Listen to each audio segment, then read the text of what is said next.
You've got to. This is a test for the United Nations. You are the one who guaranteed the people of Kashmir the right of self-determination.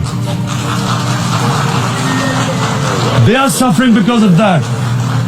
And this is the time. This is the time not to appease like in 1939 appeasement took place. This is the time to take action.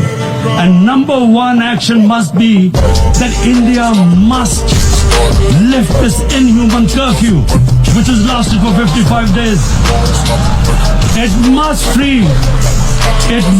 free all political prisoners, and especially those 13,000 boys that have been picked up. Parents don't know where they've disappeared. And then the world community must give the people of Kashmir the right of self-determination. Thank you.